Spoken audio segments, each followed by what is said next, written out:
And here we are, episode 2. He's Bryan Saunders. And he's Adam Davis. Yeah! I was wondering how long it would take to get you there. Yeah.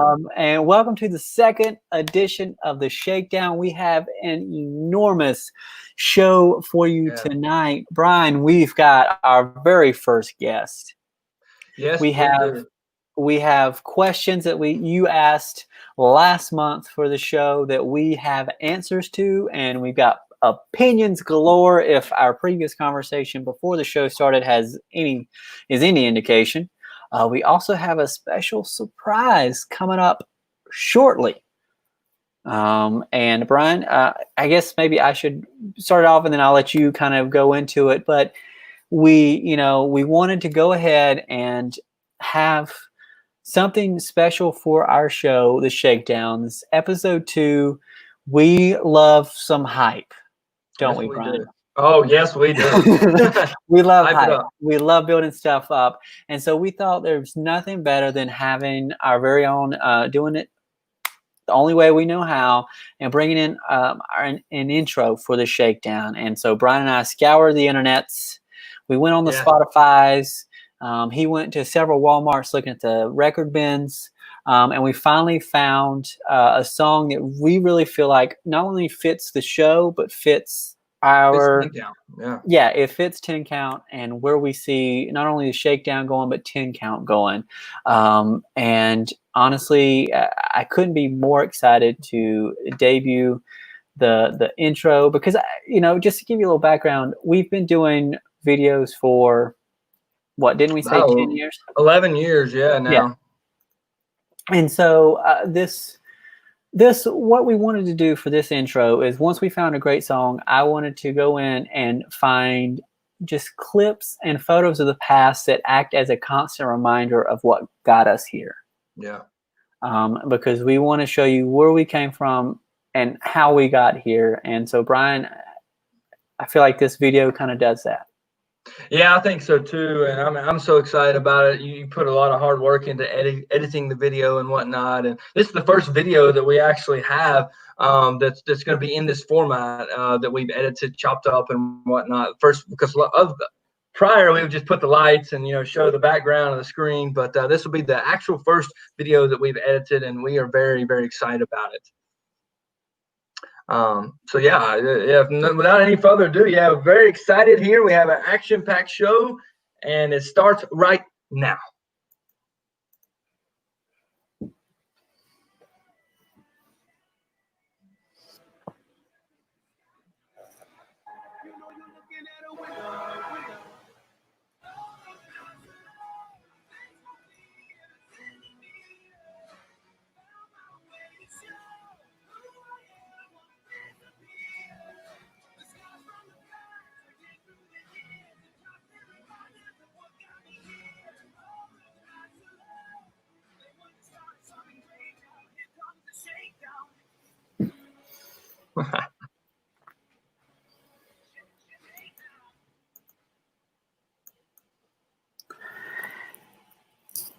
Oh, here man. comes the Shakedown.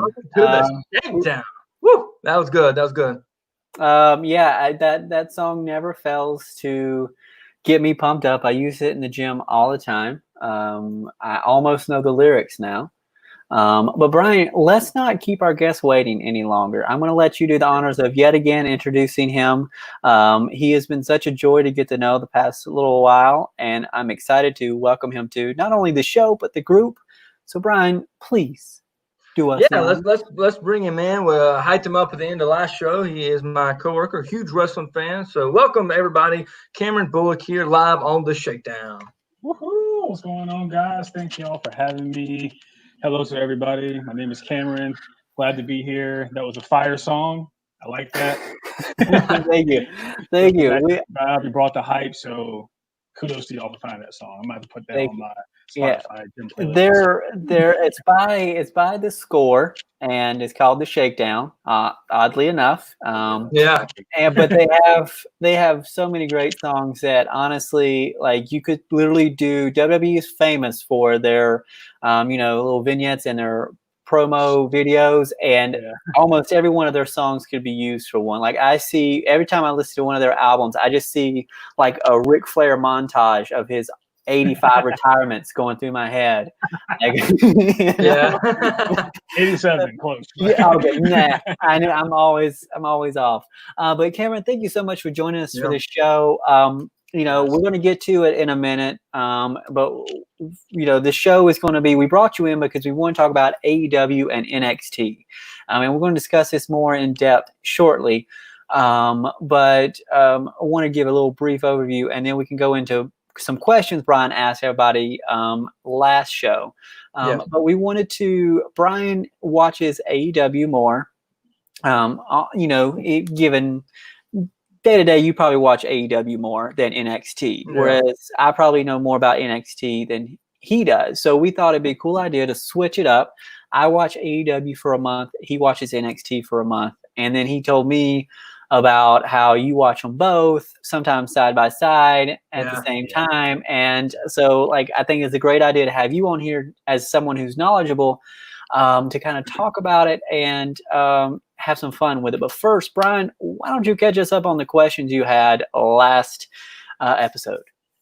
Yeah. So I wish I had my little thing in front of me. I didn't. I know. We're live here, guys. Don't even worry about it. But yeah, I can remember most of them. Though, I did an outline for you. It's okay. We talked about this. Don't worry we about talked about this in counseling. You never listen. We gotta go back. Do you want me to read them off for you? You can. I mean, most of them I remember. I believe anyway. I know the first question was, would you consider Edge before the match started? Edge and Orton, should it be considered the greatest wrestling match ever? And then after the match happened, do you think it was the greatest wrestling match ever, or one of the greatest wrestling matches of all time?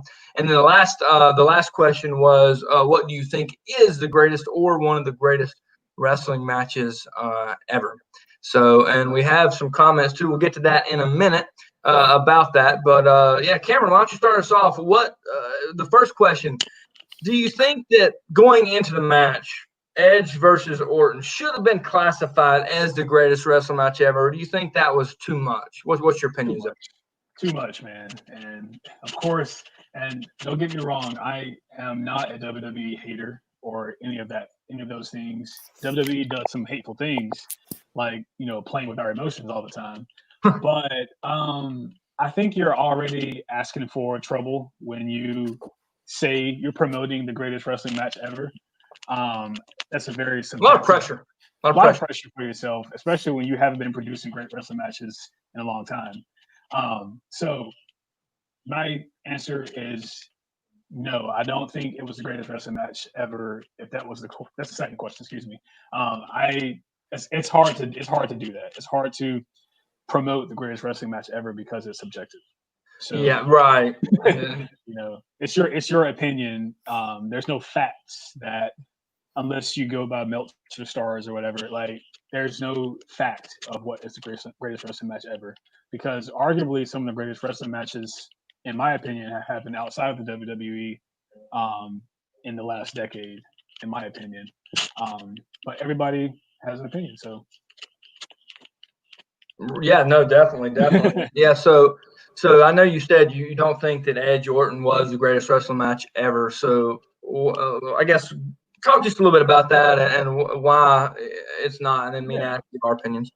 No, I thought it was a great wrestling match. But I think as we know, as lifelong wrestling fans, we know that the audience, the crowd, the fans, the universe, they are the most important part of the show. So already without having the audience and the crowd there, it can't be classified as the greatest wrestling match ever. It's one of the great wrestling matches of the pandemic era. If we want to classify this year as a pandemic era, it can go down as a match classic for sure. But we also know that it was pre-taped. We know that it wasn't live. So there were edits done. There were reshoots to happen. So it's hard to classify that as a great wrestling match, as one of the greatest ever, because of all the things that went into it, all the post-production, all these things. But if it happened live in front of an audience and everything happened from start to finish with no, breaks and cuts and reshoots, then I think it could be in the talks as one of the greatest of all time. Because you got two professionals, you have two, your Edge, Orton, two of the greatest to do it, and months of build up that keep that climaxed at WrestleMania, but still kept going. So which is something that you don't see as much in WWE is long term storylines because of how many pay-per-views they have per year, 12 in a year, and other events. So it's kind of hard to build long storylines. And so it was refreshing and it has been refreshing to see a long term storyline build from the Royal Rumble up until where we are in July now. I don't think it was the greatest wrestling match ever. But I think the reason it is because of reshoots, it not being in front of the audience and all these things. So that's just my opinion, though. So yeah, and we'll get to Davis's, in my opinion, in a minute. But before we get to me and you, Davis, the last thing, Cameron, is what would be one of your favorite all-time wrestling matches, Cameron, and why? Oh man, I'm a huge HBK fan, as you guys found out earlier. So I'm a fan of a lot of his matches. I think one of my favorite, which is an underrated one, I think it was SummerSlam 2002. Oh man, the one with him and Triple H when he returned, that was and he had the jeans on, and he got very bloody, which is something. As I'm becoming an adult, I honestly can't watch a lot of blood. That's one of my favorite pay-per-views. Brock, the next big thing, man, that was a good pay-per-view. Very next good. Next big thing in Brock was a dangerous Brock. Brock, yeah. But yeah, I'm a huge HBK fan. So both of his matches with Taker at WrestleMania were classics. Him and Flair, even though Flair was way past his prime, the retirement match, I'm sorry, I love you, pop right between the head, that was a great match. Adam was there. Adam was there live for that. Nice, man, nice. He was your WrestleMania. Yeah, that's one of three, right? That's actually is going to be my greatest wrestling match, and I think it's just because I was there. Because I do not like Ric Flair. I've never liked him, but that match, being there live, and we were in the nosebleeds. I'm not going to lie to you, we were in the nosebleeds, but you could still see, with the monitors, you could still see HBK go, "I'm sorry, I love you," and just kick him. And to me, I am in wrestling for one thing only, and that's stories. I love the drama. I love the stories, and the wrestling for me comes second. I like it too. Don't get me wrong. I can get lost in a great wrestling match, but just bottom line, I like the stories. It's my soap opera. And that's what it is to me. And so that story in that ring was, to me, maybe it's because I was there live, is what speaks to me. So I completely, and I think Shawn Michaels just has that about him anyways. So I definitely get why he is, your favorite, and why his match, a lot of those matches speak to you. Yeah, I'm with you on the story thing too, man, because again, I was at Mania last year, and so I was there for Kofi Mania. So I imagine it was the same for WrestleMania 30 with Daniel Bryan and the event. I can imagine being there to see that, climax at WrestleMania. That's how I felt at Mania last year, being there as Kofi had been screwed up leading up into WrestleMania by McMahon in storyline, and so to see that happen live in New Jersey was one of the dopest things I've seen or experienced in the wrestling world. I think I mentioned this in the last episode of the Shakedown. I'm a huge fan of modern wrestling, of what we have right now, and Pete Dunne and Tyler Bate at NXT Takeover. I think it was Chicago, I want to say 2017. That was arguably one of the greatest wrestling matches I've seen. And a lot of those NXT Takeover matches are some of the greatest matches that I've seen within the WWE bubble. But yeah, Pete Dunne, Tyler Bate, NXT Takeover. That, on my opinion, is top 5 in my life. Yeah. that says a lot coming from, two UK wrestlers in their early 20s. Yeah. But Yeah. that was, if you go back and watch that, man, that is from start to finish, a story and, in ring, all of those things. And same can be said for Ciampa Gargano matches. That's what I was just about to say. That's what I was just about to bring up. Oh my God, those man. stories, like that stuff, that's what I love about NXT. And again, we'll talk about this later. But yeah, I completely agree with you on that. Completely agree. God, insane. And that's why and we'll get there in the episode, if NXT, you know what? I'll get there. I'll get there. Yeah. Later. Okay. Don't get too far. Don't get too excited yet, Cameron. Open the gun, man. Don't get too excited. Yeah, real quick though, Davis. As far as Edge Orton, what do you think about that? Here's the thing. I don't want to play devil's advocate, but I'm going to put my devil's advocate hat on. I think we're thinking we're looking at a microscope and going, is this the greatest? I think Vince McMahon is the man for hype, and he likes putting labels on things, and he wants to get your attention, and he wants to get people talking, and that's what the greatest match ever was meant to do. And he did it, probably. And he did it. And honestly, here's the thing. I think it did, in a way, achieve being the greatest match ever. Here's how. By putting nods to not only Edge and Orton's portfolio of things they've done over the years, but also by paying tribute to some of the best in the business with doing their finishing moves and doing their signature moves. That right there, to me, is what this match was about. It was paying homage to those who, like we talked about in the beginning of the show with the intro, paying homage to things that got us to where we are today. Yeah. And that's what made it the greatest wrestling match in history. I don't think we need this one of those things where I don't think we need to get lost in that. I think sometimes as wrestling fans, we get so involved in titles and names and what this means or what this is, where I think sometimes you just got to step back and take it in. And I think this match is one of those that you do. I do agree that not being in front of audience in some ways hurt it, but it's still one of those, I don't know. I think it hurt it, but also maybe it didn't because, I don't know. That one's tough for me because I love a good audience, and it can really help a match, but it also, audiences can hurt a match, especially when you get as we've seen hours deep into a show where all you have to do is look back at, wasn't it Becky Lynch and Ronda Rousey and Charlotte Flair when they main event in WrestleMania? And how tired were you? It was let me paint this. Stood in line at 3:00. The show ended at almost 1:00 in the morning, and Becky and Charlotte didn't go on until midnight. Yeah. Wow. See, so that's what I'm saying. And that's not the main event is what you were there for. And so, and not saying that Edge and Orton would have went on late and, people been tired by that point, but audiences sometimes hijack shows, and not saying they would necessarily do that during this match, but sometimes audiences are really, actually, no, they are a double-edged sword. So, I don't want to give too much credit there, but I do think, they're assholes. I'll be the first to admit it. Yeah. But I've said through many Roman Reigns pay-per-views, they're assholes. Yeah, exactly.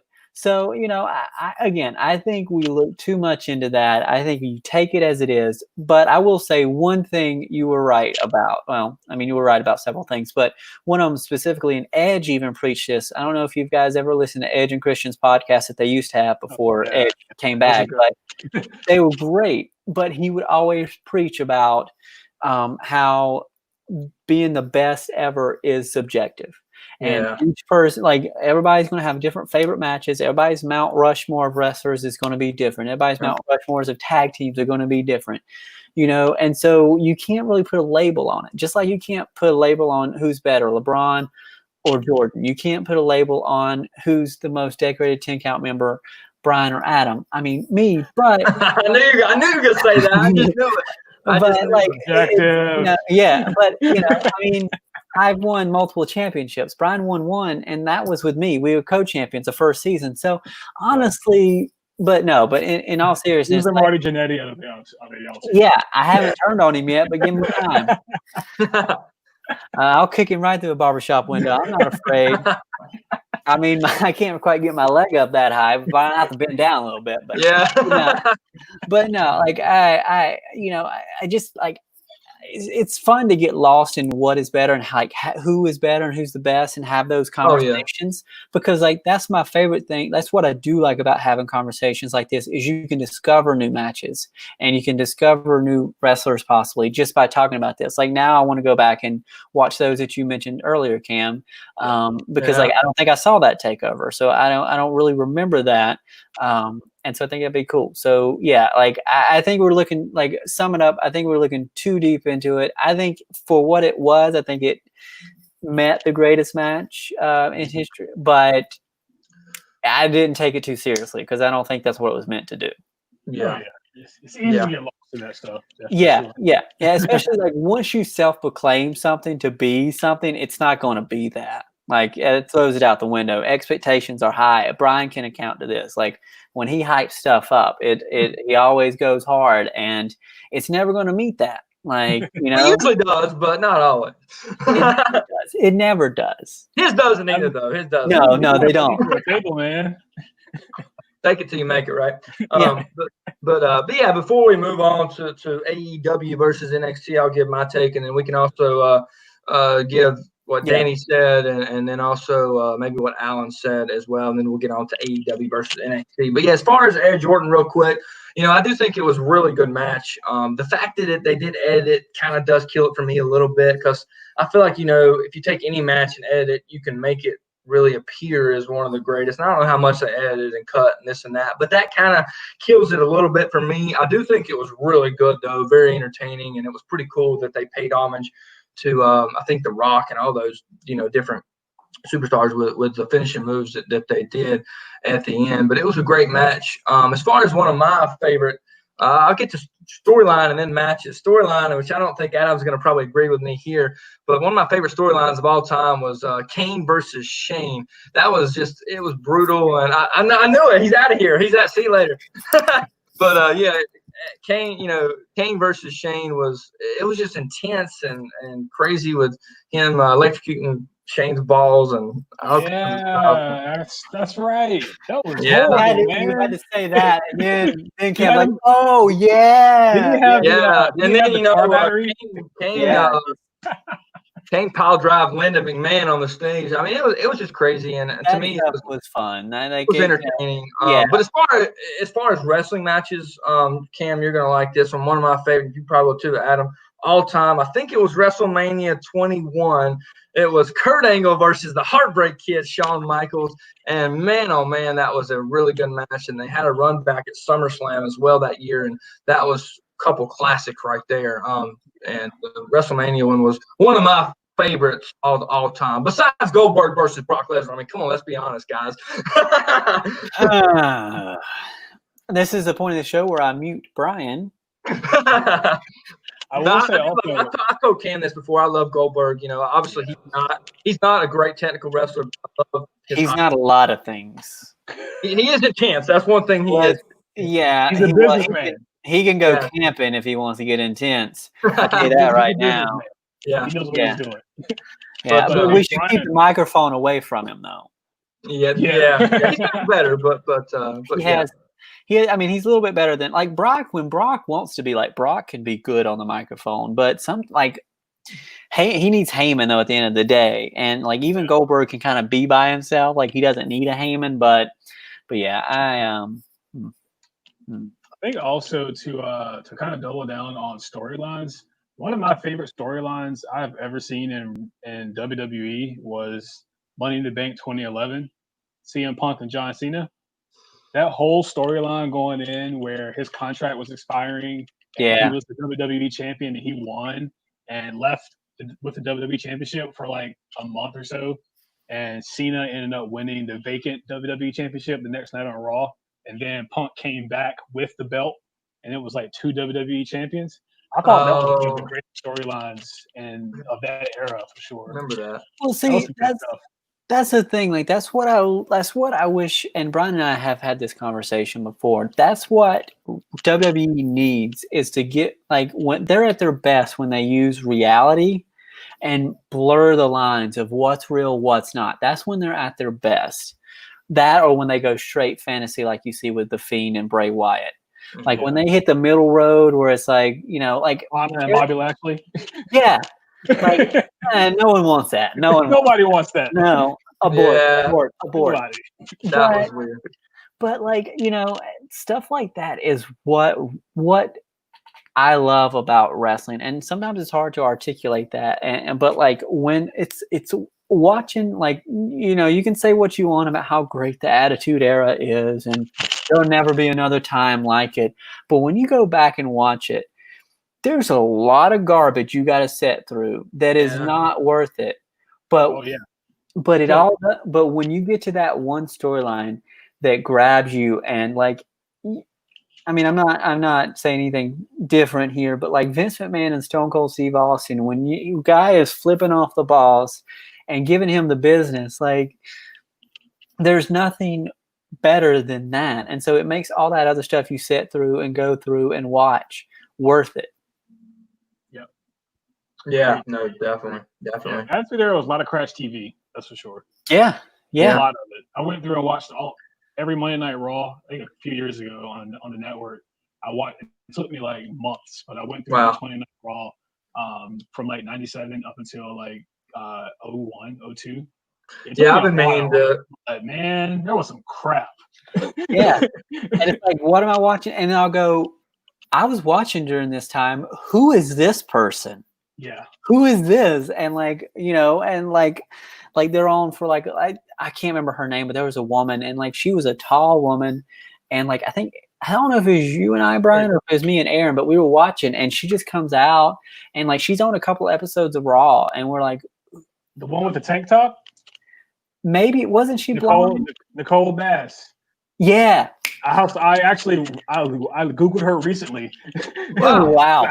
I was like, who is that big woman like China back in the day? Yeah. Oh, yeah. Like, well, why do I not remember her? Like, and like it blew my mind. And Aaron, and I think it was Aaron and I, we were just like Googling, we're looking at like what happened? But like, because like memory is one of those things where like you remember the good stuff and you put away the bad stuff or the stuff that didn't click with you. Nostalgia, and especially being kids too. We've talked about this on the last show. Sometimes it's better when you see it for the first time and as kids and more imagination and stuff. So that's all subjective as well. But in my opinion, WWE's best era from like show to show, their best era in my opinion was SmackDown 2002, 2003. Like the Ruthless Aggression era, honestly, in my opinion, was the better shows all around. That was good. Attitude Era. Like when Paul Heyman was in charge of creative and SmackDown of that early like legendary Kurt Angle era of SmackDown. Yeah. That's one of the best shows you can ever watch right there. Yeah. From start to finish. Like Rey Mysterio, all those guys were Edge was on SmackDown. Eddie Guerrero, yeah. A-Train. All those guys. Yeah, that's some good stuff. Maybe we can hit on that, in a future show as well as that type of era. Because I mean, I've been meaning to go back and watch from like 2002 to like 2005. Post WCW. Yeah, that's some good stuff. Yeah. So Brian, let's look at some of the comments and kind of just go over those and touch on those. If you want to take, I'll find Alan's. If you want to take Danny's. Yeah. Do you want to post them or do you want me to just read them off of here? Yeah. If you want to read them off here, I'll see if I can get them to post. Yeah, I'll go ahead and read them and then you can post. But yeah, Danny, he was saying, as you can see here, it's hard to say since there's not any crowd reaction to go along with it. And we kind of were talking about that earlier. And then there his next comment. He thinks that Brett and Stone Cold Steve Austin WrestleMania 13 was one of the greatest matches ever. And then you can go to the next comment. So yeah, there's amazing match can have high spots galore, but all the time the great match has a story and psychology that are strong. I'll have to go back and watch that match sometime. But yeah, that's what Danny said there about his comments. Shout out to my tag team partner. That's right. That's right. The Slobber Knockers, named after good old JR. And then the other comment, Davis. I thought it was. Hang on, I thought it was the Bullock Club. I thought that's what. Well, he did say that, but no, that would be good too. But, oh, that still makes me giggle. But yeah, so Alan, I'm pretty sure said, I'm pretty sure this is Alan. He also agrees, like it's hard to say when you're in the no crowd era that a match could be considered the greatest ever, which, again, I get, but he goes on to say that Edge is one of his favorite all time. And he actually kind of wish he hadn't come back so far after he retired, which I humbly disagree. He is back and he looks better than ever. Yeah, I think so too. Everybody loves a good comeback story. You look at Daniel Bryan, Edge, Shawn Michaels back in the day.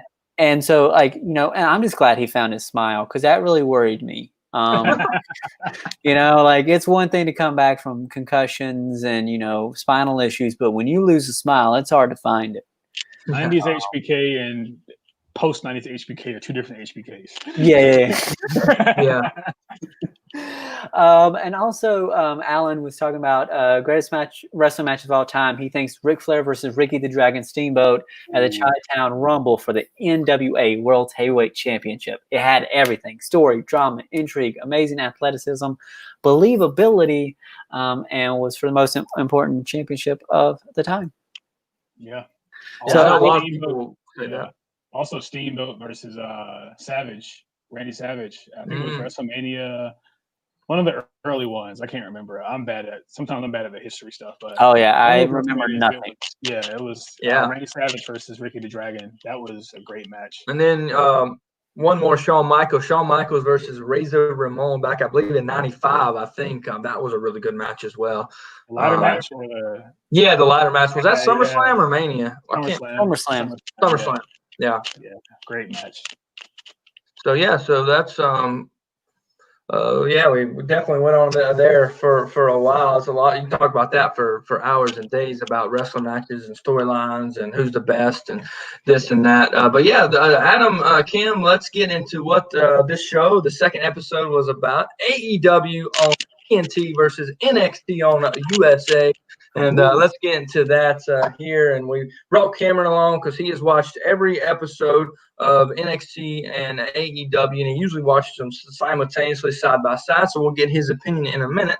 But what we did was I've been watching more AEW over NXT. So we kind of switched it. So I've been watching both. I've been watching NXT for the last month, and Adam has been watching AEW Dynamite for the last month. And we're going to give our takes, and then Cameron, you can kind of give your knowledge on the two brands, and then we'll take it from there. So Davis, if you want, you can kick this off with your thoughts of AEW and NXT. AEW. Okay, so I guess here's the thing. So what I have learned over the past month of watching AEW is that honestly, at the end of the day, does not scream to me, it doesn't scream, I'm different from WWE. To me, it feels has a similar feel to WWE. Maybe it's me. Maybe it's the place that I'm in currently where I'm kind of at that point where I probably need a break from watching so much wrestling.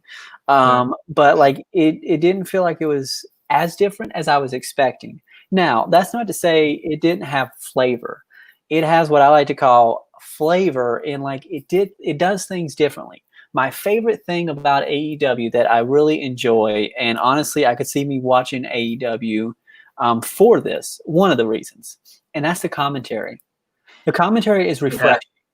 Not only do you have Chris Jericho on there from time to time, which is a lot of fun. That's good, when he's done wrestling, I'm going to need somebody to get him on the commentary table because he is so good. It's I don't know if he prepares for this or what.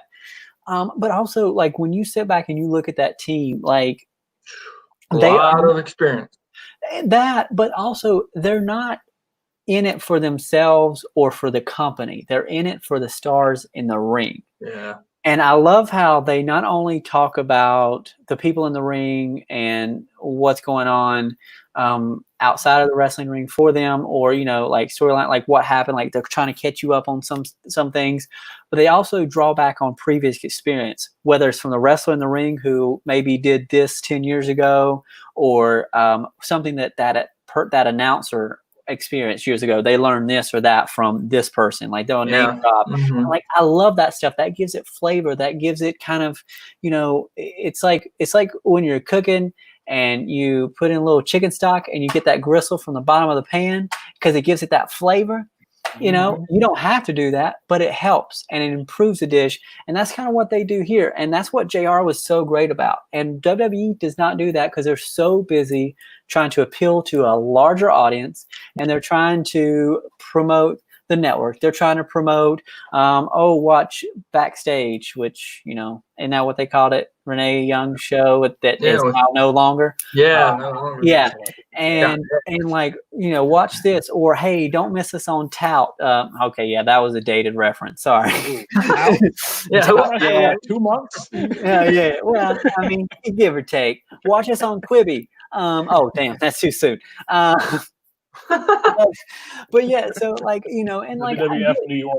Yeah. Oh man, that was some good stuff though. That was some good stuff. But yeah, like stuff like that, like I get why they do it. I understand it. You got to promote your brand, but like at the end of the day, the announcer's job is to get over the talent in the ring, and WWE has a hard time focusing on that. Sometimes they may not be talking about, you know, the network or whatever, but they're promoting something that happened an hour ago or 30 minutes ago. And for Raw, like, that's a 3-hour show, and you're talking about something that happened 90 minutes ago that has nothing to do with what's happening right now. And also, I like the little things that AEW does. I like the tell of the tape that they did with Jack Hager and Cody, like where they put it up and they had like submissions they do per minute or something like that. Oh, like, yeah. I was like, that is great. I wouldn't want to be the guy that has to go through and watch all their matches and go, that's another one, because I do stats for 10 count, and that crap, it's not fun. It takes time. But also, like, the win-loss record is something small, but it adds. Mm-hmm. It just gives a little bit more to it, and the announcers put emphasis on it. And the good thing about AEW is it's so fresh. Like, yeah, I know some of the names in there. It's like when you watch, you know, a movie or TV show. Like, some of these people have pedigree. You know what they're capable of, and you know how good of actors, or in our case, performers they are. But you also get to see them in a new environment, try different things, and they help expose you to new people that you haven't seen before. That's what I like about NXT. You know, like, you kind of get that. You have some people that you know that have come back to NXT to help them establish a brand again, or whatever you want to say. But AEW, like, especially the first several episodes, I'm really excited to watch it because you had new people, you had new things, and you heard they had this whole build up that we're going to be so different from WWE, or at least that's what I read. I don't know if they said that or if that was just fanboys going, oh, they're going to be so much different than WWE. But yeah. And so at the end of the day, is it completely different from WWE? No. But there are some things that gets me excited for the show, and that kind of add the hype, the pomp, and the circumstance that Bryan and I really enjoy. Yeah. And that is my TED Talk. Thanks for coming. TikTok. Now he's caught up. He's caught up, Cam, to the new age. But yeah, and I'll hit a little bit on NXT. One thing about AEW, I think that they do too really cool, was they have a ranking system each week, 1 to 5, and I think they still do that. And they rank, you know, the talent and whatnot. So I think that's pretty cool that they do. But yeah, as far as NXT, you know, I did watch a little bit when they first came on USA back, I guess it was a year or more ago, and then kind of there's so much wrestling between Raw and SmackDown, so I was just watching Raw, SmackDown, AEW. But here in the last month, picked back up NXT, and it's pretty good. It's good. It's good. The storylines are really good. They have some really interesting matches like the Fight Pit and some other variety of matches as well. And I thought the two events and we can hit on this later, but the Bash at the Beach, I thought they had some really good matches there and whatnot. But yeah, I mean, overall NXT is it's pretty solid. I mean, me and Adam kind of, and I think Kim, I want to get your opinion on this later when you give your take on it. But NXT is like the third brand behind Raw and SmackDown, and obviously they have like Sasha Banks on there, Charlotte, Finn Balor. But I know a lot of the talent that are there could easily Breezango. Yeah. Well, yeah. Guy? Huh? Forgetting Breezango, dude. Well, yeah, he is good. But a lot of that talent could easily be on Raw or SmackDown. But comparing NXT to AEW, really AEW, in my opinion, should probably beat them because like that's their only show, that's their best talent. Whereas NXT, I'm not saying that they're like third best behind Raw or SmackDown, but Raw and SmackDown is a premier show. So, so it is a little hard to, in my opinion anyway, to compare the two. But I think, NXT though, in my opinion, is right there with AEW, regardless anyway. And with the storylines, like I said, and everything, and it's pretty entertaining, and it's probably something I'll try to keep up with, moving forward. But overall, I like NXT. I think it's definitely different than Raw and SmackDown. I feel like the matches are a little more intense, and the storylines maybe a little bit better from time to time. Like the build up with I can't even think, what was the main event last night? The two many wrestlers out there. And Adam Cole. Yeah, that build up was really great. Really great build up, and I actually didn't get a chance to watch that last match, but it was just a great build up to it. But overall, NXT is definitely solid. But yeah, now that I've given my opinion on NXT and you've given your opinion on AEW, Cam, give your opinion on both and tell us what you think. All right, man. So started this journey back in October. So Adam, you brought up some good points. And there's one thing that you said specifically that we did differently. So I started getting into AEW around, early last year when it first started. So basically All In, you should remember that pay-per-view. It was in Chicago. It was the biggest independent or non-WWE show. It was in September of 2018. I've been following, the Young Bucks and Kenny Omega, Cody, and all of them for a little bit before that. And so decided to check out All In, and All In basically changed my wrestling life for the better. Because I had been burnt out with WWE for a while. Still watching it, but just burnt out from them. And so, I follow AEW, and I think where we were different, Adam, is I took a break before Dynamite started in October, just from wrestling in general. I think the last thing I watched was All Out, which was August. So I took about a 2-month break from watching wrestling. I had already stopped watching WWE for a couple of months already anyway. So I had, a little vacation and then started on AEW on October, the first episode. And I also watched NXT as well. I started NXT the second week after AEW. So I kind of had a little, break, mental break from wrestling, able to, get myself ready for the new stuff coming out. And I really wanted to, hone into something new, something fresh. And so started watching AEW, started watching NXT afterwards. So I would watch AEW on my main TV and then on my iPad, because I have Spectrum, you just sign into with your credentials and you can stream the cable on your other devices without having to have extra cable hookups. So I would have NXT going live on the USA on my iPad, and I would have AEW. And I've been doing that. I did up until about March, and I haven't been doing that as of recently. But I did that for a good 4 or 5 months every week I'd have one up and have the other. And my attention will always, mainly because it was a bigger TV, my attention would mainly stay on AEW. But I also, I would still go back and watch NXT like on Hulu the next day, the scaled down version. But from the start, the biggest difference that I see between the two, and you don't even have to see it. If you close your eyes and listen to both shows, you can tell a completely different feel. And I will say this to this day, NXT has to get out of the Full Sail arena if they want to be considered a top brand. And if you listen to Dynamite, if you watch Dynamite, close your eyes and listen to those shows, specifically when the crowd was there in the building, it sounds like you're at a party. Like, it sounds like you're at the greatest thing ever. And then you close your eyes, you listen to an NXT show in the Full Sail arena, it sounds like you're at a birthday party at Chuck E. Cheese. And there's no offense to what's going on in the ring, because I will say to the day, I'm the biggest AEW mark you'll find right now, but NXT has way better in matches from bell to bell, like each week. Like NXT, because they're in the performance center, they're with one another all the time, and so they're going to have more chemistry than a lot of the AEW guys, because some of them are touching for the first time.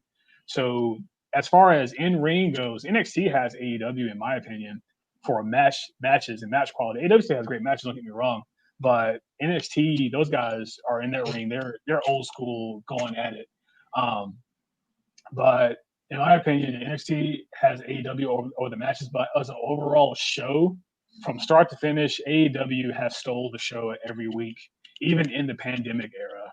I don't know how much you guys have been trading off the shows, but since the pandemic started, man, AEW has been providing quality shows, in my opinion. And I think it started specifically with the crowd, with them having their wrestlers in the crowd. I don't know what you all's opinions are with that, but every week, with AEW, there's action going on in the ring. There's entertainment in the ring. There's entertainment in the crowd with the wrestlers in the crowd. And as you said earlier, also Adam, the commentary, man. Like, yeah, if they could take AEW, strip just JR, Shivani, and Excalibur's their vocal tracks. Give me the audio and put it in a podcast. Yeah, you can literally listen to AEW commentary as a podcast, man. Like, yeah, you really have to. There's so much going on those shows every week, between in the ring, in the crowd, and on the commentary. It's just constantly entertaining me one way or another. And so that's where and NXT has the same as well with Morrow, but Morrow can be a little overpowering sometimes. Mamma mia! Yeah. He can be but he's great at what he does. He's amazing at what he does. He brings that passion, especially for takeover matches. Like, I will want Morrow for my takeover match. Like, he brings that credibility and brings that energy, man. And you can't beat that. But you also can't beat, experience. And JR, Tony Schiavone, and Excalibur, those guys don't miss a beat. Like, those guys are on point with their commentary every week. They're like you said, they put the talent over. They focus on talent. They aren't in it for themselves, but they also have a good time. It's just like, it reminds me of this three old guys. Excalibur isn't as old as them, but just three old guys at Cracker Barrel and just talking and eating breakfast. Yeah, exactly. Like, it's comforting. It's very comforting. And you get those new elements when Taz comes on for Dark, or if he replaces Tony for Dynamite, or when Jericho comes up there. Even when Cody was, I don't know if you watched the ones where Cody was on commentary, but he did a great job as well. It's like, when you have guys like JR and Tony up there that are used, I mean, those are the two guys that basically led the Monday Night Wars for commentary. So it's like, you got literally a dream team on your hands, and commentary is a huge thing. And then just in the ring with AEW, though I did say that NXT has the better matches, I'm more meaning on storytelling wise. Like, those guys, those guys have built up storylines. With AEW, I like that they have literally brought back long-term storytelling. Like, a lot of their matches, and also with AEW, you kind of have to also watch Being the Elite. I don't know if you watch that from the Young Bucks YouTube channel. They AEW is very meticulous and they're very detailed when it comes to their storylines, and as far as like small things that you'll see, like somebody gets pushed in the crowd or something like that, especially in this era when the wrestlers are in the crowd, like storylines start from just the smallest things in AEW. And so you really have to be paying attention throughout the show, because if you miss something, you'll miss the start of a feud, or you'll miss like very small detailed things they put into their shows. And so I'm a huge fan of that. And just their long-term storytelling. Like right now, I don't know if you guys followed the Revival when they were in WWE, but they're FTR and AEW now, and so this is something that was kind of planted 4 or 5 years ago on being the Elite, and so that's a pretty huge thing to finally have that come together now on this show. And they're also going to be building this storyline out for a while, going into the future, which I think may happen at the next pay-per-view with them two teams finally going head to head. But I've overall, to sum everything up, I've thoroughly enjoyed the journey of watching both shows. Even if it's not simultaneously, I like Wednesday nights. We're winners at the end of the day, because we're getting quality wrestling on Wednesday nights. For me, it's a great way to split the week up. I don't watch Raw, SmackDown anymore. I haven't watched it at all over the last few months, and that's just because I don't have a lot of ties towards it anymore. It's just not entertaining for me. But what happens on Wednesday nights is very entertaining to me. And another thing about NXT is I can go on all day about my story with WWE, and this is for another episode, and my ups and downs with that company. But it's hard. One thing about NXT right now is, and a huge thing with both shows is, when it comes to AEW, I can put my trust and faith and just knowing that this person is going to be a star in the future, like Jungle Boy or MJF. Those guys, it's like the sky is the limit. On NXT, it's hard to do that when the track record of success of NXT stars as they get called up to the main roster is very slim. It's like you'll get behind them and you'll ride the emotions of them, and they dominate NXT like the Sami Zayns or the Shinsuke Nakamura's of the world, like all they dominant in NXT, and they go to the main roster and nothing. The Revival, dominant tag team on NXT, go to the main roster, nothing.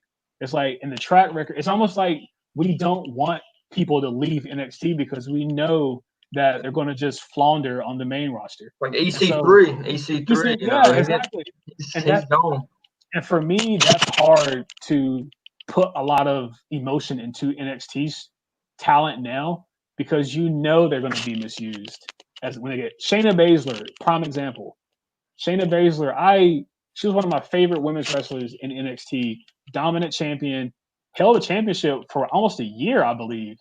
Goes to the main roster. What's happening now? It's just like I'm tired of that. I've had it up to here with WWE with that, and I just don't know what you have for your future.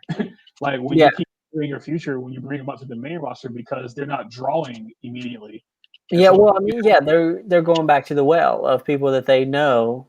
And it's just like, no, like we want, like that's what we were talking about earlier. Like you want that new stuff, you want the surprises, you want you want to go in. Like that was one of my favorite things about like back in the day. Like they would announce like, oh, next week on Raw, Vince is coming in to shake stuff up.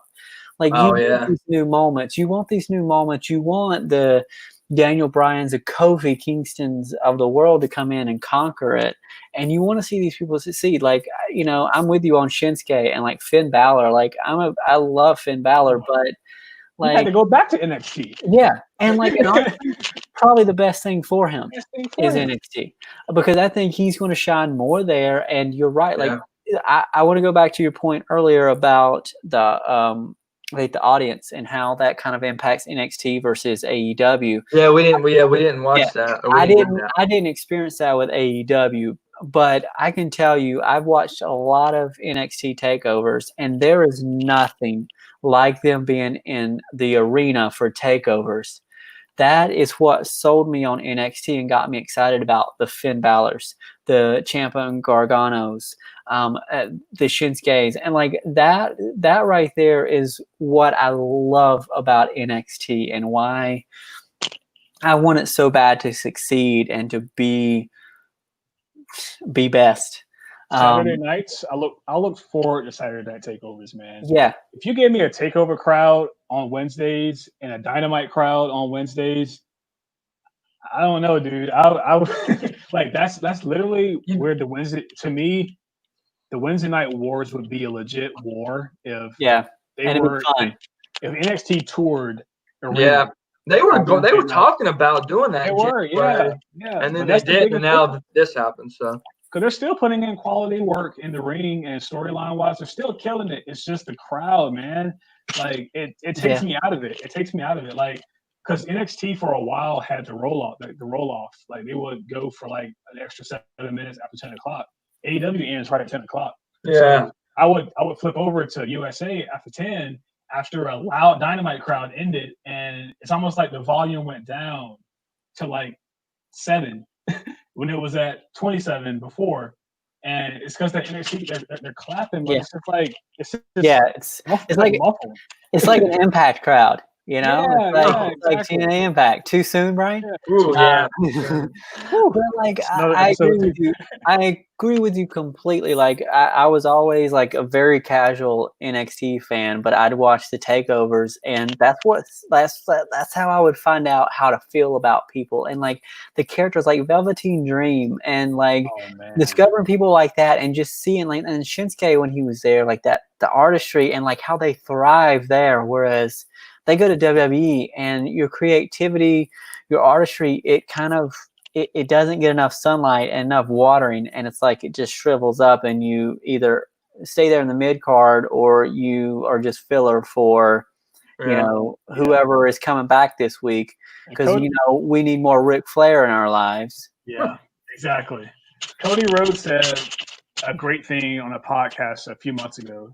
You can't write wrestling, you book wrestling. And WWE has miraculously failed at trying to write wrestling. And you can't write for 70 people on a roster. Yeah, it's just like, and that's the huge difference. And that's another big thing between the two shows. And this is mainly, I guess, main roster versus AEW is you can almost, it's contagious to see the freedom that talent has in AEW over WWE, where it's so controlled. It's, everything is written for them. I don't know about you all, but a lot of WWE promos sound the same. It's almost like you copy and paste from one person to another. And I feel like there's just not a lot of emotion. It's like everybody sounds the same in a way. But in AEW, you can see the freedom they have and the creative control that they have over their own characters to go out there. And I think the main word to describe it is trust. Is Tony Khan, Cody, and all those guys, they have trust in the guys and girls that they hire that they can go out there and get themselves over. Whether it's online, on Twitter, or in the ring, WWE does not have that trust. And you can tell that the last person they've trusted is John Cena. Yeah. He's the last like big face of us. And because Roman, he tried with Roman and the fans shot that down every pay-per-view. Yeah. And you can tell that there's something has happened in that company where there's no trust that they have with their talent, that they have to write everything for them. They don't have any, even on the commentary with WWE, is they're constantly being fed. Oh, in their ear. Yeah, it's just like they don't trust anybody. Yeah, and like, well, the couple of things I kind of want to talk about, like the good thing AEW, the freedom to kind of go out there, sell yourself, and just find your way. That's great, but also sometimes it leads to really awkward and uncomfortable moments. Oh yeah. It doesn't always work, but yeah. But that's the thing that I like about it. Like, it is uncomfortable, and I'm like, but the good news is like, you try and you learn from it, and it makes me feel like oh, they're more human. Because I know I go to my job every day. Well, I don't go to my job. I stay home. But when I do my job from home, I mess up all the time. And I just don't have people watching me. So I understand, like, and that makes them feel more real and makes me connect with them more. And you're right. If they let people do that more, that's kind of like that's what I'd have liked about them not having an audience, especially WWE, where I told this on the last episode. You had Bayley fighting in the ring, and Michael Cole said something on commentary, and Bayley goes, "Shut up, Cole. No one asked you," and kept fighting. Yeah. Stuff like Oh, that. yeah. Stuff like that is what they need more of, and to loosen up. And that's what I like about NXT. I feel like they get more of that. You get real people with real character, and like obviously it's them, but times 10, and that's what WWE need more. You're right. Like I don't know who hurt Vince and what they did to him, but and like maybe it's just he's got to micromanage, and He does his, micromanage. and he just has to have his fingers in all the pies. Like I don't know, maybe that's it. But like I think fans are also conditioned to this is how things are going to go, which in some ways is fair because Vince owns the company. He should be able to do what he wants, and you either like it or you don't. You can vote with your money, essentially. Yeah. And so if you don't like it, you don't spend the money on it. But some fans are, they're there and they don't like Roman Reigns being pushed down the throats. Like even though Roman is given everything he's got and doing what he can, but you want to try to revolt and go against him, fine, okay. But now we get all these other people who are given a script and they read it, and that's the end of it. Yeah.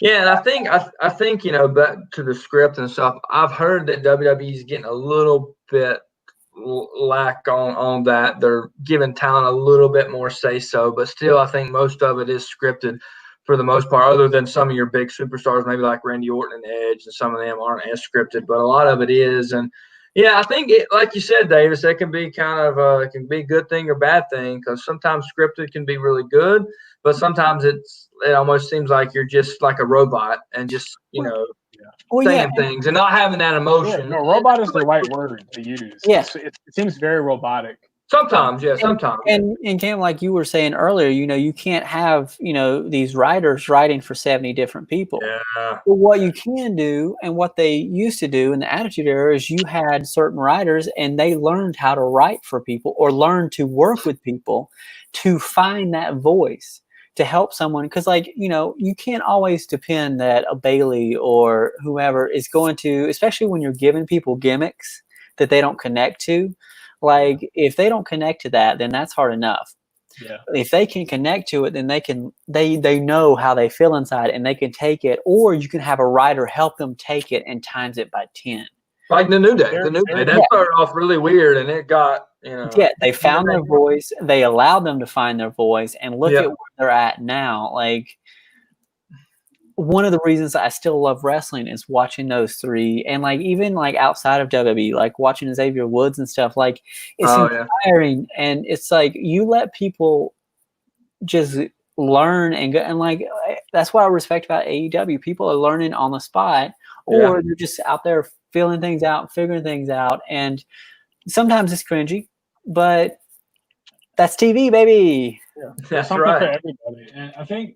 One of the hugest things between the two also is, and it kind of goes to what you were saying earlier, is on AEW, there's just a lot more transparency that we're in this world with y'all.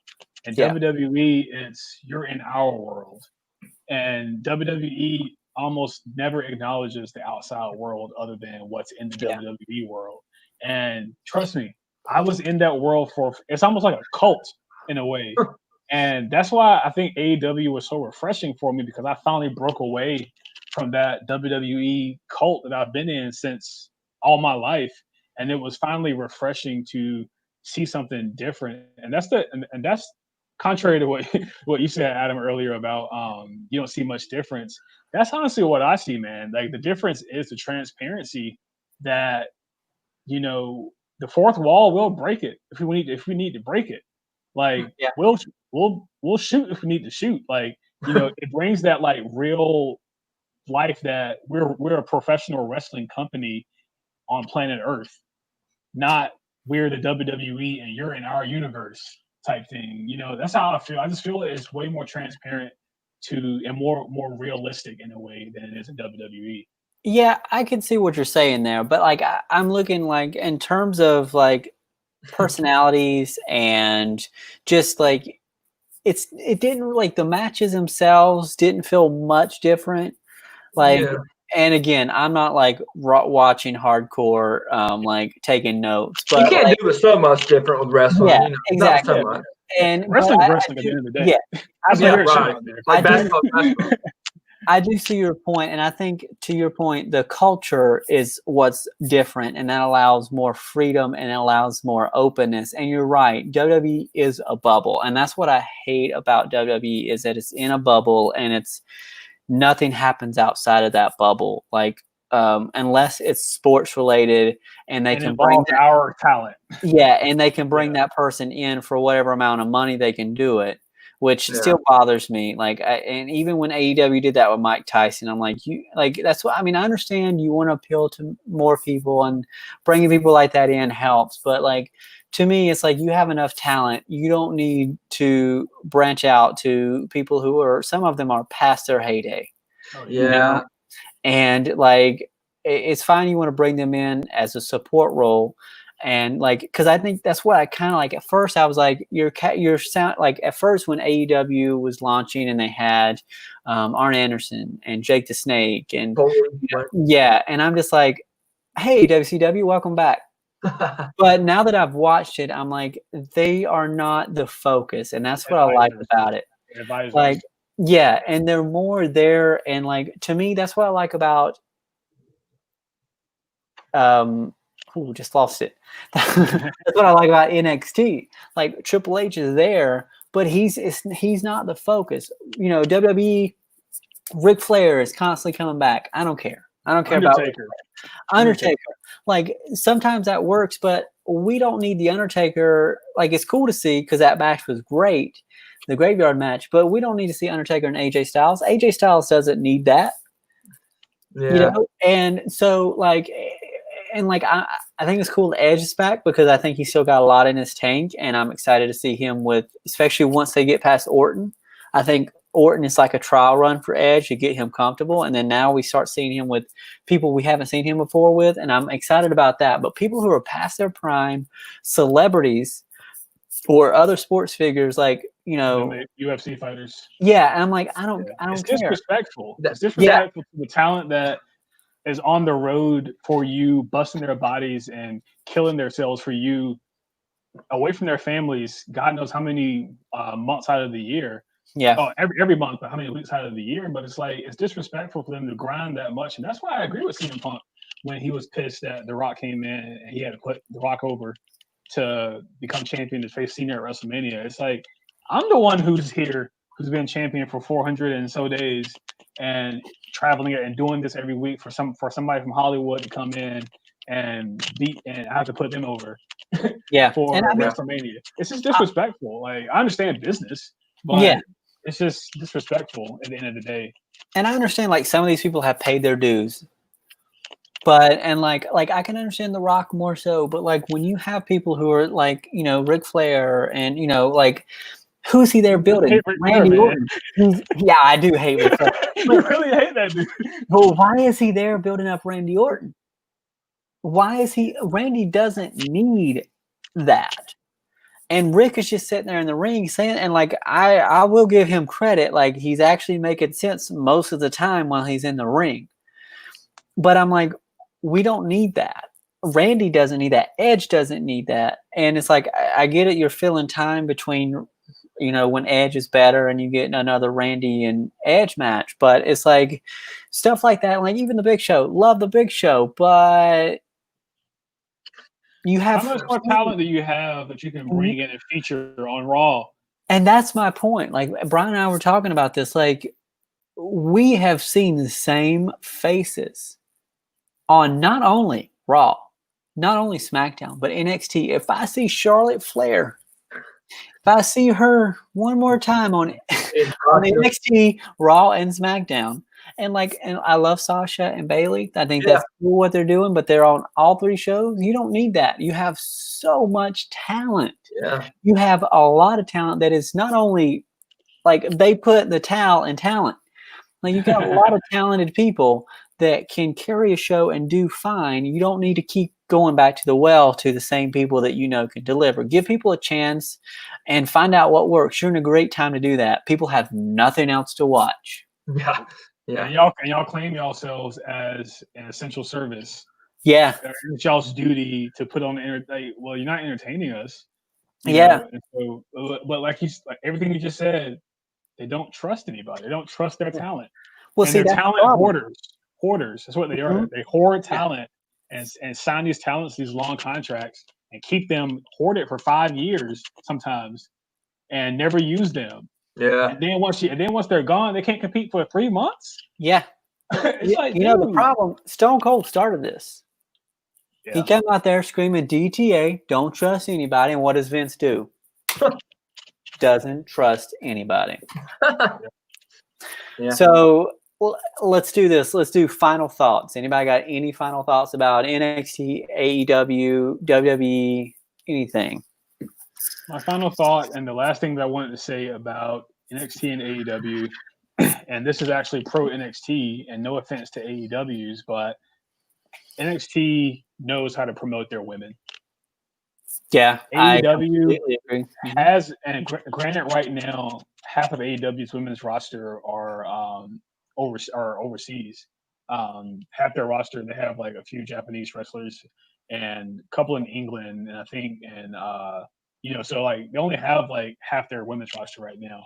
But even before that, like one of the things that I want out of AEW, and I know they're still young, I want them to have a way more prominent women's division.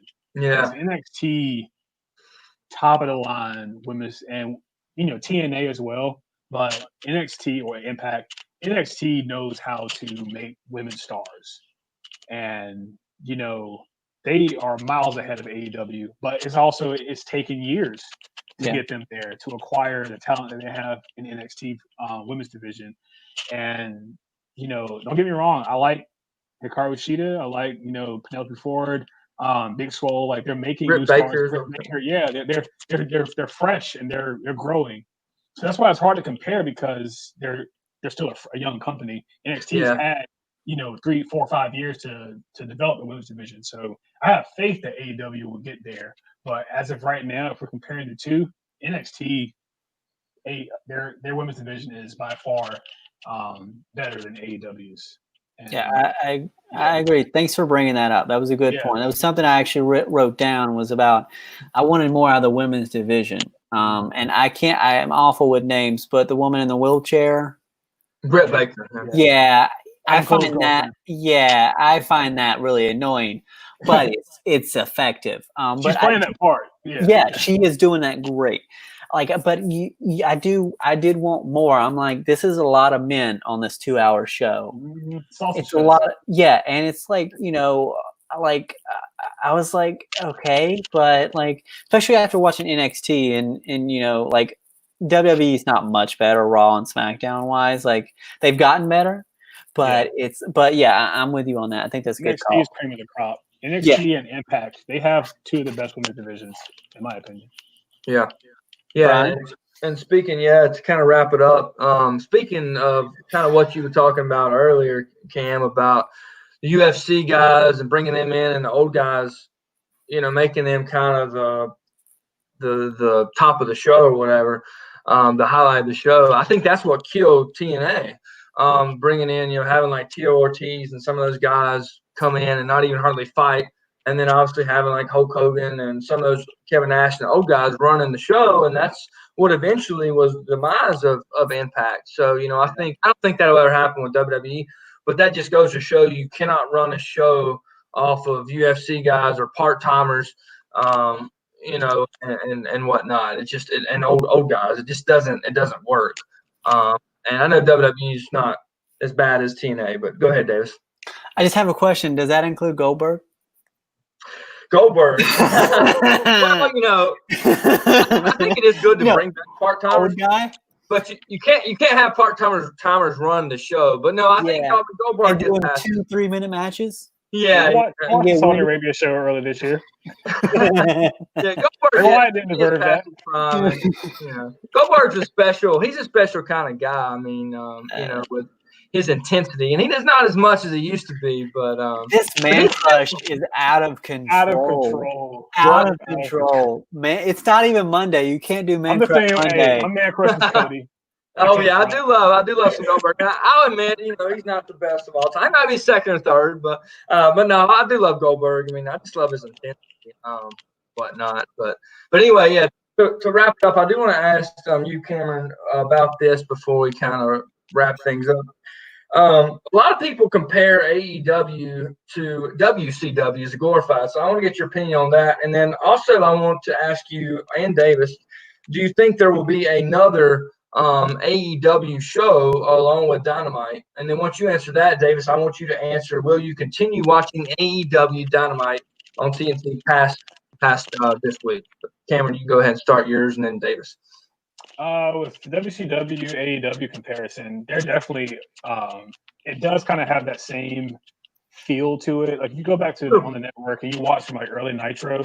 Like, yeah, I've been watching from '97 all the way up. Yeah, man. But you got to also remember, like, how you feel about Goldberg is how I feel about Cody Rhodes. Yeah. I've become a Cody, little not obsessed, but like I've become a huge fan of Cody's work. And so he, Son of the Dream, he has that old school wrestling feel to him, and you can definitely see Dusty's knowledge and inspiration through Cody in Dynamite.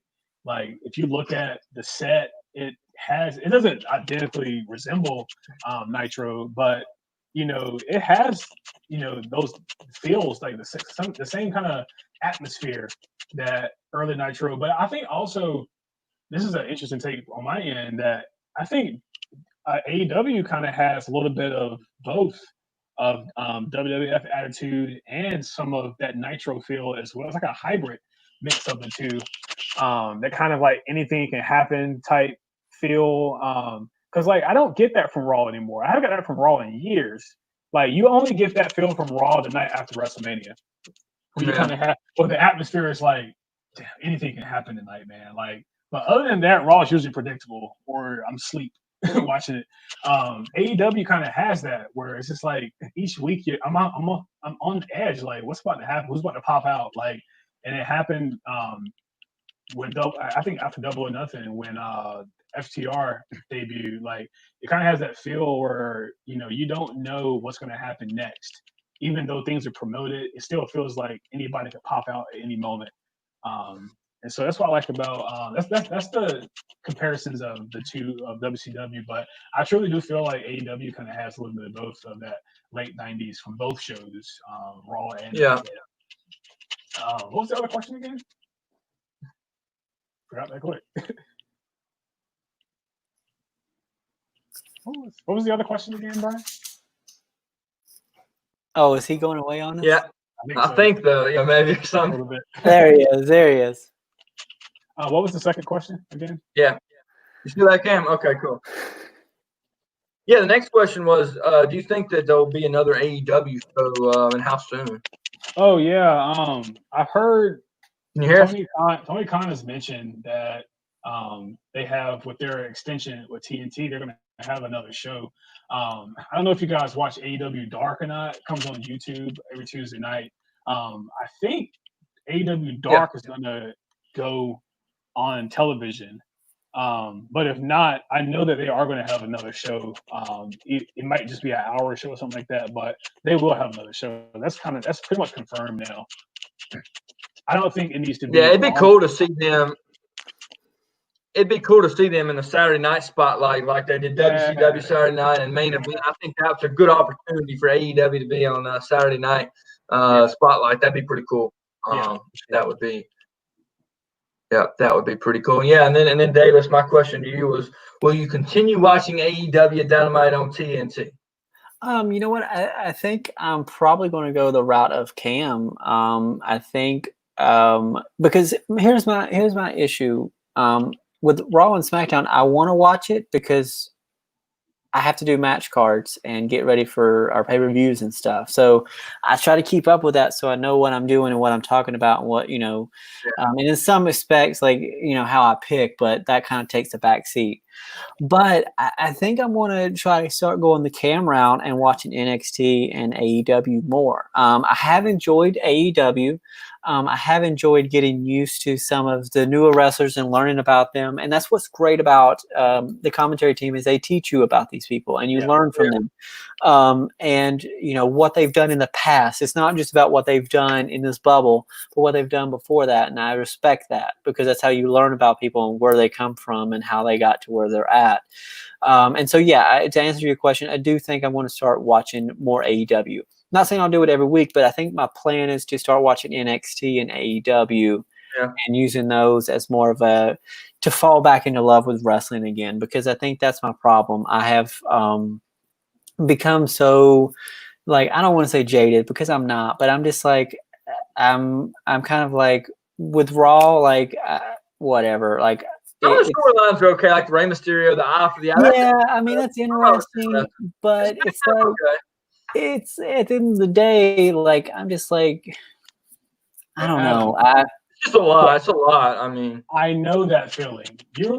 I don't mean to be that guy. You literally are where I was at last year. Like last summer. I know that feeling, man. Like you're at a crossroads. It's like, should I keep going? What? The sad thing is, Sam, I've been here for so long. The only thing that's keeping me here is this group. And I love this group and I love picks. But I want to stay informed enough that I can make match cards and pick and do all that stuff. But like, I don't want to be informed enough where I'm watching 3 hours of Raw. Like SmackDown, I can handle better. Yeah. Raw is really difficult. It's a bitter pill to swallow because it's 3 hours of a lot of the same people. And not that I'm saying these people aren't talented. They are. But it's stale. It's stale. I don't care. At the end of the day, it does not give me joy. And not to Marie Kondo this shit, but it doesn't spark joy.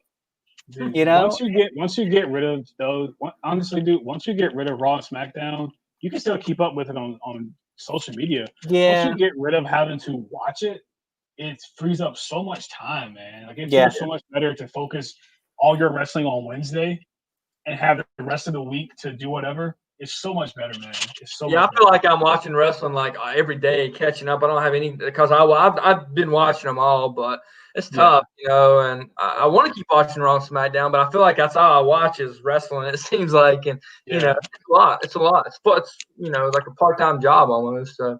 And the WWE Network, what have you, feel like you're working full time. Yeah. Keeping up with everything on the network, all the documentaries, everything. It's too much, man. So usually. Have you guys thought? What question for you on both of y'all?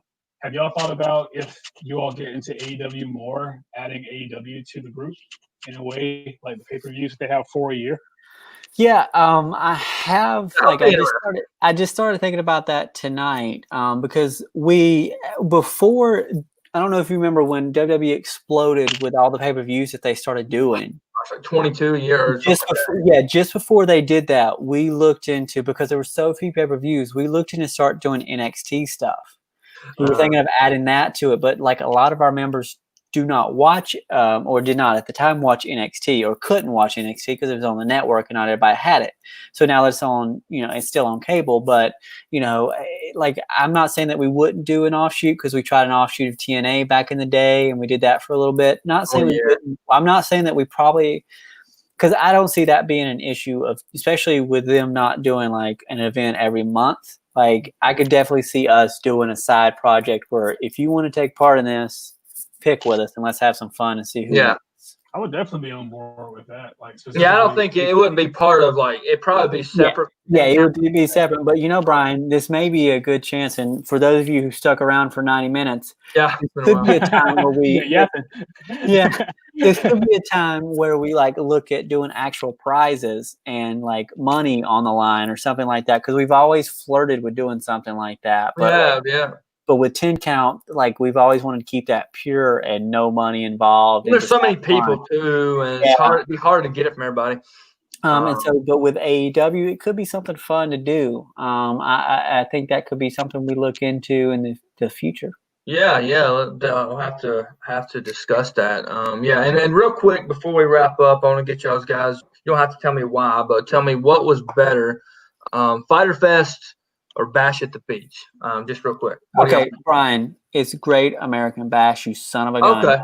I have Great told American you Great 50 American billion times. You're fired. Bash at the Beach, Great American Bash, whatever. This man just spoke in my ear. What was that? One more time, Vince. Vince, what was Bash that? at the beach? Wow. Oh, Wow. Bryan, you're officially a member of the Kiss My Ass Club. Okay, let's not do that to the camera. But yeah, here's the thing. Can I be honest with you guys? I haven't watched a lot of Great American Bash. So I feel like I can't be fair with this. I watched both nights of AEW Fyter Fest, which can we take a step back and go pop culture for a second? Does anybody else get Fire? Wasn't it the Fire vibes? It was like I think like a rapper or somebody. Like they did this whole Fire festival where it was a music festival a couple of years ago, Burning and Man? like, huh? Burning Man? No, it's like hang on, I'm gonna Google it. We're the only ones here right now, and I doubt anybody's gonna last 90 minutes into this, but let me see. I think it was called the Fire Festival. And it happened 2017. Ja Rule.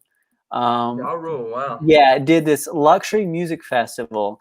Oh, didn't it turn out to be nothing? Like Yeah, it was like crap. I remember that. And it was like grilled cheese, but it was like a slice of toast with like cheese on top. I remember that. Oh, people were pissed. They got ripped off. Yeah, like not that AEW ripped people off, but they had serious Fire vibes with this because like the logo looks very similar and the look of it like kept Fire vibes. But overall, like I really did enjoy. Like I like the idea that they did that for 2 weeks. Like it was a free thing that they did, and it had a big show feel. It felt like a Royal Rumble or a takeover, and it had that feel. And like you had big matches, stuff with like on the line, and you got to see stuff like that. So I enjoyed that. I'm really excited about Great American Bash. I'm going to go back and watch that. WWE or NXT spoiled it for me for night 2, but I'm still going to go back and watch it because I'm really excited about the main event for that. Yeah. So I honestly, I don't know that I can't really pick a favorite because I haven't seen all of it, but I do enjoy that they did that. Yeah. Yeah, it's kind of interesting, and you can go in a minute, Cam, but the Great American Bash, that they kind of made that. It seemed like they made that last minute, and you have to kind of wonder that wasn't just a coincidence. Yeah, that was counter-programming. About WWE. Wasn't that like a Dusty Rhodes thing? Like, wasn't that his? Oh yeah, it was. Yeah, and Cody actually mentioned, I think he was talking about it and said he thought it was really cool that they were doing that for his dad, and even though they're competing, he thought it was really cool. So. But it was interesting that they kind of decided, or at least they didn't announce it till last minute that they were doing the Great American Bash. So just thought that was really interesting. That was not coincidence. So. It was a chess move. Yeah. Honestly, that's stuff you need. That's stuff we love. Like Bryan and I have talked about this since day one. TNA Impact couldn't compete like that. They didn't. They try to do other stuff where AEW, like obviously it's with NXT mostly they're competing with, but when you do stuff like this, it only helps and makes us the winners. Like you said earlier, Cam, we are the winners. Right. No matter what happens here. And like that's why I get aggravated. Like, I'll be honest with you, Cam. It is a cult. WWE is like a cult because and since WCW days, I was like WWE all the way. I would not watch WCW because I didn't want to give them ratings. Mm-hmm. And it's not because I hated WCW. I didn't watch it. It's just I started with WWE, and I'm a loyal person. When I get there, I stick with it. But like when people were talking about trashing AEW, I'm like, this is great for us because theoretically, WWE should get better. And things should move up, and we win no matter what. support. You can watch both shows. It's not a big deal. We have it now where you don't have to flip back and forth. You can literally watch them both. Yeah. But I've also gotten to a point now where I don't really want to watch them both anymore because I feel like AEW is going to be my main one. And so it's like I want to be able to focus solely on that show, and then I'll just watch NXT on Hulu the next day or something like that. Yeah. But before I was doing both, but I think I realized that I have my favorite. Yeah. And you're still supporting them. You're still supporting them. Yeah. And I still like my NXT. Like I still enjoy the show as well. It's just that AEW is going to be the go-to, and then I'll just watch AEW afterwards. I'll watch NXT afterwards. Yeah. But yeah, man, we're at the end of the day, we're both the winners. We're all the winners because we're getting quality pro wrestling on Wednesdays, and that's all I ask. That's all I need out of my wrestling life is just quality product. Yeah, no, definitely. And I didn't get that I got teased. It was teased to me with WWE a lot of times. Yep. And there were times where things were quality. But I get this constantly on 2 shows every week. What more can I ask for? Yeah. Why do I care about who won in the ratings that week? I get both great shows, both every week. So can't argue with that. Yeah. I agree. Well, guys, this has been a great episode. It's been a fun. Cam, thank you for coming on. Yeah, it has been a true joy having you on. We'll have you back very soon. Yeah, we're definitely going to have you back. And honestly, it's been so much fun tonight talking with you guys about AEW, NXT, and getting to know you, Cam. We can't wait. We'll have an episode debuting 2 weeks from tonight. Our new member spotlight, it's the rebirth of Member Spotlight, and we'll get to know you a little bit more. Yeah, the resurrection. And we have we roll our eyes in the back of the head and everything, all Undertaker style in there. We don't actually. Could not have promised that. But we'll have that in 2 weeks from now. Yeah. That'll debut, and we look forward to having you and more 10 Count members on in future episodes of the Shakedown. Bryan, thank you. Let's do this again next month. And we'll have episode 3 probably in early August. Yeah. And I think before we go, Davis, I believe you had a. You almost forgot. I almost forgot. So I have homework for each and every one of you. So for the next show, I want to know what is the one wrestling theme song or wrestling promo package, whatever song that they've used in any wrestling company, whatever, that gets you pumped, that is your favorite, that is no matter what, it's your jam. I want to know, because we're going to build, wait for it, a 10 count playlist. We're going to do some of our favorite songs that we've used on our past shows, including the Lowdown, Starstruck, and those, and plus just some of our favorite intro themes. Yeah. And so we want to know yours. So guys, be thinking about that for already got mine. You do? Next. Oh yeah. We'll get there. Yeah. Okay. So we're gonna do it next month in August. And we're still talking about what are the show's topics going to be. So we'll let you guys know that. Yeah. We have a lot of topics we want to get. We just figure out when we're going to do them. So again, thank you everybody for watching the show, for tuning in. We love each and every one of you. But I'm not your favorites. Cam, thanks again for tuning in. For life. Okay, I'm on top of Bryan. But thank you guys. I hope everyone has a great night. Thanks for watching the show. As always, leave us your comments. Let us know what you want to talk about, what you have in mind. And of course, let us know your favorite wrestling songs or songs that get you pumped up from your wrestling lives. Thanks again so much. Talk to you next time. Catch you next time on Shakedown.